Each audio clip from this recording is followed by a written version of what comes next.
Assalamualaikum warahmatullahi wabarakatuh. Perkenalkan kami dari kelompok 3 ingin mempresentasikan hasil diskusi kami yang beranggotakan ada saya sendiri, Aning Taurina Aswan sebagai ketua. Yang kedua ada Neni Dia Ayu Landari, Alfian Taufani, Robi Maulana R, dan Jerian Febi. Dengan topik bahasan, yang pertama yaitu ada proses pembuatan kontrak, yang kedua ada pelanggaran kontrak, pemutusan kontrak, dan kerugian akibat pelanggaran kontrak. Yang ketiga ada jenis kontrak berdasarkan pengaturan penggantian biaya. Yang keempat ada metode kontrak pada proyek konstruksi. Dan yang kelima ada dokumen tender, dokumen kontrak, dan dokumen proyek. Bahasan yang pertama akan dibahas oleh pemateri pertama, yaitu tentang proses pembuatan kontrak. Untuk teman saya, dipersilakan. Baik, di sini saya akan menjelaskan proses pembentukan kontrak. Proses pembentukan kontrak diawali dengan adanya dua pihak atau lebih yang telah saling menyetujui mengadakan suatu transaksi, umumnya berupa kesanggupan oleh satu pihak untuk melakukan sesuatu bagi pihak lainnya dengan sejumlah imbalan yang telah disepakati bersama. Namun demikian, tidak semua persetujuan dan transaksi akan dilakukan dalam bentuk kontrak. Proses pembentukan kontrak memiliki dua aspek utama yang harus dipenuhi. Yang pertama, saling menyetujui. Apabila dua pihak melakukan transaksi terhadap objek tertentu dan transaksi tersebut disetujui bersama yang bersifat mengikat serta berlaku terhadap semua aspek prinsipil yang menyangkut persetujuan tersebut, dikatakan bahwa kedua belah pihak saling menyetujui. Aspek prinsipil yang harus dipenuhi dalam suatu persetujuan menyangkut kelengkapan aspek-aspek subjektif dan objektif persetujuan. Yang kedua, penawaran dan penerimaan. Transaksi terjadi bila satu pihak melakukan penawaran kepada pihak lain dalam hal untuk mengadakan atau melakukan suatu hal, dan pihak lain akan memberikan tanggapan atas penawaran tersebut. Jawaban atas penawaran tersebut dapat berupa penerimaan, penolakan, atau penerimaan dengan syarat melalui suatu proses negosiasi. Terima kasih. Selanjutnya yaitu adalah pelanggaran kontrak. Pelanggaran kontrak terjadi jika salah satu atau semua pihak yang terlibat dalam kontrak melanggar sebagian atau seluruh kesepakatan yang telah disetujui. Akibatnya, salah satu pihak atau kesemuanya akan mengalami kerugian dan oleh karena kerugian tersebut dapat dilakukan tuntutan penggantian pada pihak yang menyebabkannya. Konsep penilaian terhadap kadar pelanggaran ada dua, yaitu ada material dan imaterial. Material akibat yang terjadi dari pelanggaran yang bersifat material adalah pemutusan hubungan kerja atau kontrak. Suatu pelanggaran dikatakan material jika pelanggaran tersebut menyangkut aspek-aspek vital dari suatu perjanjian. Yang selanjutnya yaitu ada imaterial. Imaterial akibat yang ditanggung oleh si pelanggar mungkin hanya berupa ganti rugi finansial atau bahkan tidak ada sama sekali. Suatu pelanggaran terhadap kontrak dikatakan imaterial jika pelanggaran yang terjadi menyangkut aspek-aspek yang kurang atau tidak penting dari suatu perjanjian. Selanjutnya yaitu ada pemutusan kontrak. Pelaksanaan suatu kegiatan atau pekerjaan dengan semua pemenuhan persyaratan baik syarat teknis maupun administrasi secara otomatis mengakibatkan kontrak selesai atau terminate. Namun demikian, jika dalam proses pelaksanaan terjadi kegagalan bersifat material yang dilakukan oleh kontraktor, yang oleh pemilik dapat dinilai membahayakan kelangsungan dan penyelesaian pekerjaan seperti yang tercantum dalam klausul mengenai pemutusan kontrak, maka dapat terjadi pemutusan kontrak melalui pemberitahuan singkat atau bahkan tanpa ada pemberitahuan terlebih dahulu kepada kontraktor. Apabila ini terjadi, maka pemutusan kontrak tersebut tentunya harus disertai dengan ganti rugi yang memadai bagi pihak kontraktor. Selanjutnya yaitu terhadap suatu pelanggaran kontrak, secara umum pihak yang tidak melanggar kontrak mempunyai 3 pilihan.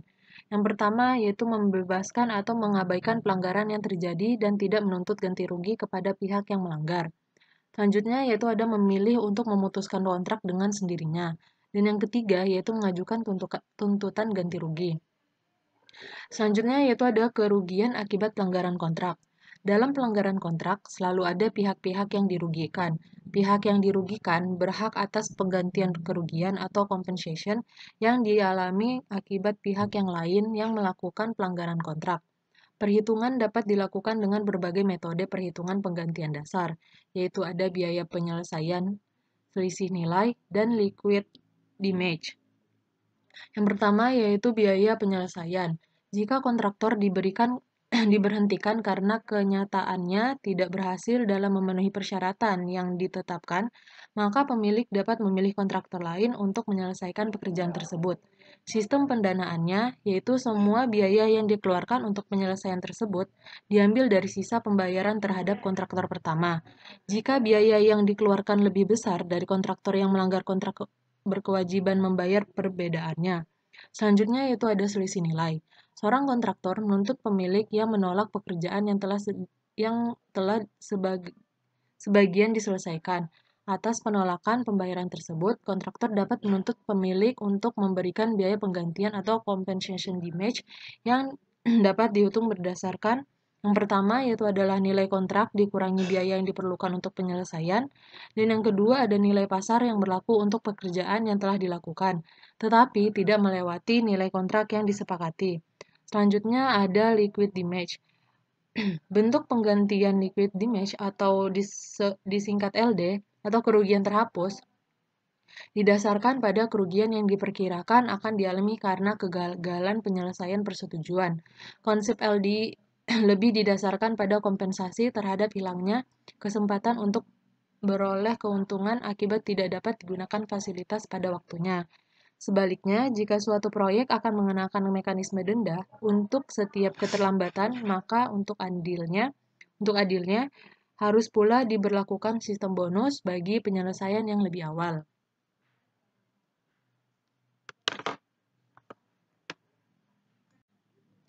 Baik, selanjutnya ada kontrak berdasarkan pengaturan penggantian biaya.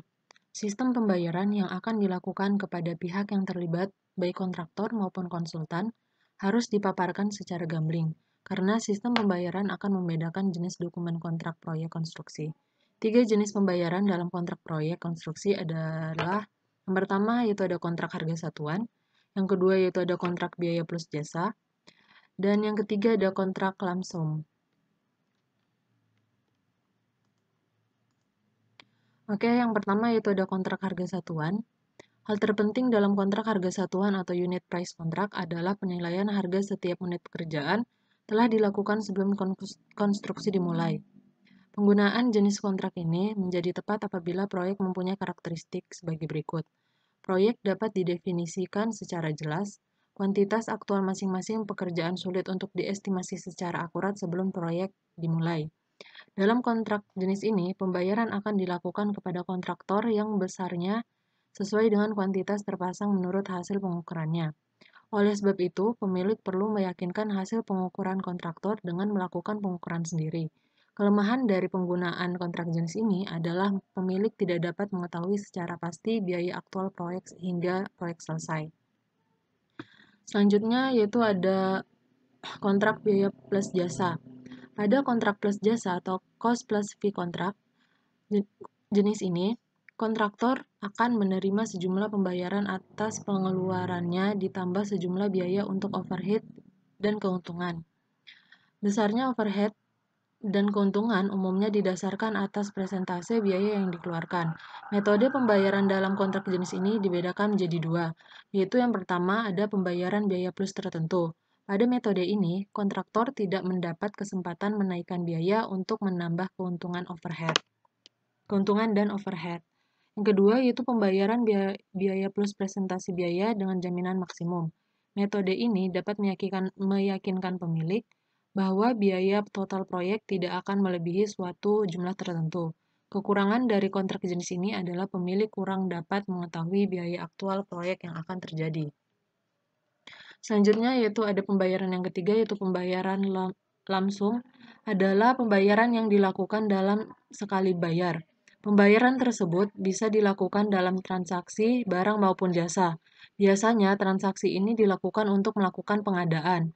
Pembayaran secara langsung biasanya diikuti dengan sejumlah uang yang cukup banyak. Uang tersebut digunakan untuk membayar barang dan jasa yang secara periodik akan dinikmati oleh si pembayar. Oleh karena itulah, istilah ini lebih sering digunakan untuk mereka yang bergelut di bidang konstruksi. Kontraktor biasanya menjadi orang yang melakukan pembayaran secara lamsum, sedangkan penyedia jasa bangunan merupakan penerima pembayaran. Materi selanjutnya akan disampaikan oleh teman saya. 4. Metode kontrak pada proyek konstruksi. Hubungan kerja antara owner, konsultan, dan kontraktor ini perlu diatur secara jelas. Kontrak yang mengatur hubungan kerja antara pemilik proyek, konsultan, dan kontraktor amat tergantung pada jenis dan ukuran proyek yang akan dilaksanakan. Kontrak ini harus dimengerti dengan jelas sehingga dapat diperoleh pelaksanaan proyek yang efektif. Terdapat 5 jenis kontrak dalam industri konstruksi, meskipun sebenarnya banyak, terdapat modifikasi dari kelima jenis kontrak ini. Yang pertama, ada metode kontrak umum. Metode kontrak umum atau General Contracting Method adalah metode di mana kontrak dibuat antara pemilik proyek dan kontraktor umum. Yang kedua, ada metode kontrak terpisah. Pada metode kontrak terpisah atau Spirit Contract Method, pemilik memberikan pekerjaan secara terpisah kepada kontraktor-kontraktor yang diyakini memiliki kemampuan khusus yang berbeda-beda. Keuntungan metode ini adalah pemilik tidak perlu mengalokasikan biaya atau profit bagi kontraktor umum seperti pada metode kontrak umum, sehingga biaya proyek dapat ditekan. Yang ketiga, metode swakelola. Pada metode swakelola atau Force Account Method, pemilik proyek tidak melakukan kontrak bagi proyek yang akan dilaksanakan karena menandai, merancang, melaksanakan, dan mengawasi proyek yang semuanya dilakukan sendiri.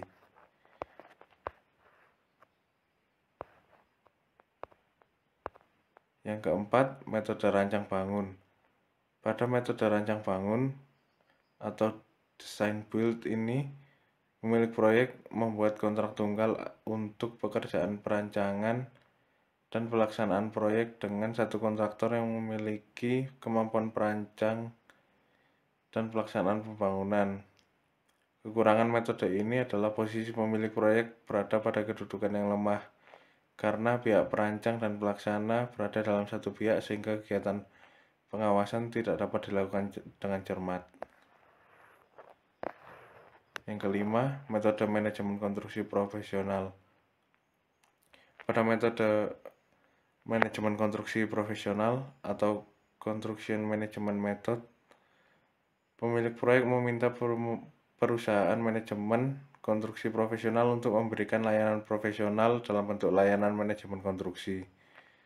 Fungsi utama perusahaan manajemen konstruksi adalah menangkap ide tersebut, kemudian melakukan pengelolaan tahap demi tahap sampai kemudian dapat terwujud. Nomor 5. Dokumen tender, dokumen proyek, dan dokumen kontrak. Dokumen tender. Dokumen tender adalah semua dokumen yang disebutkan di atas ditambah dengan addendum.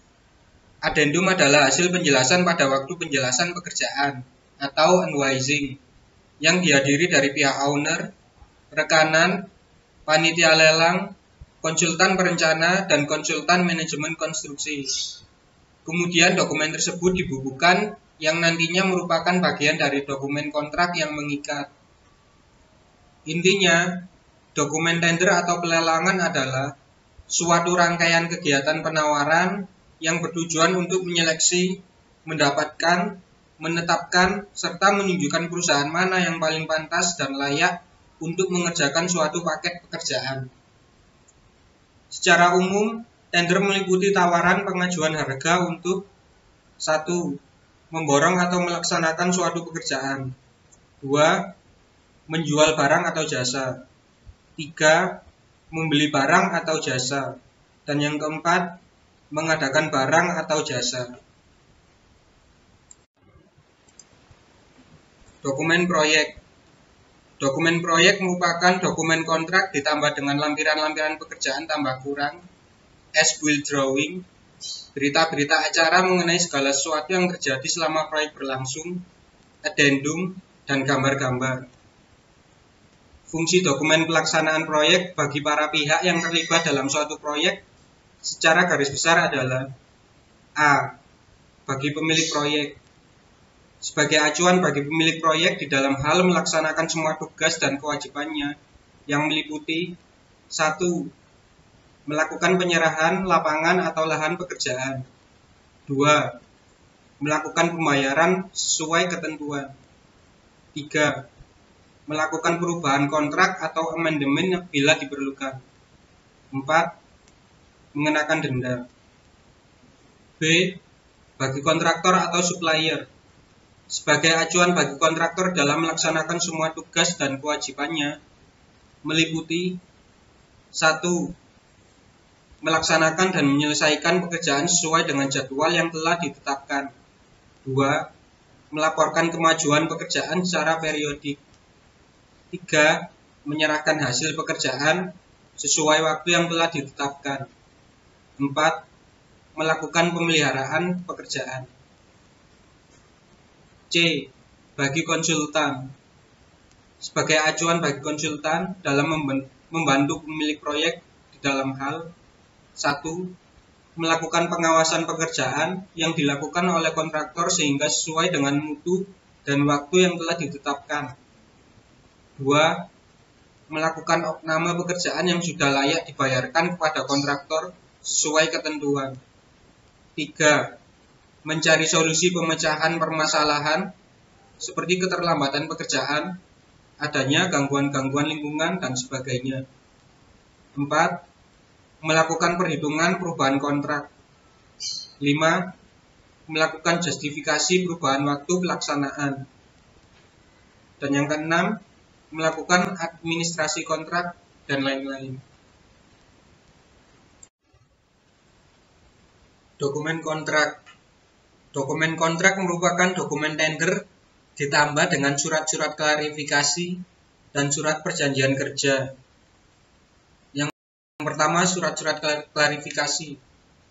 Pada tahapan penelitian surat penawaran yang masuk, kadang-kadang terdapat hal-hal yang perlu ditanyakan oleh pemilik atau owner kepada rekanan untuk mendapatkan penilaian yang sebenarnya terhadap dokumen penawaran dari para rekanan tersebut. Surat klarifikasi dibuat apabila ada kesalahan kalkulasi, hitungan, ada pernyataan yang tidak jelas dalam surat penawaran pemborong, ada item yang terlupa, dan lain-lain. Yang kedua, surat perjanjian kerja merupakan bukti tertulis yang legal antara pemberi kerja sebagai pihak pertama dengan yang diberi pekerjaan sebagai pihak kedua mengenai proyek yang akan dilaksanakan.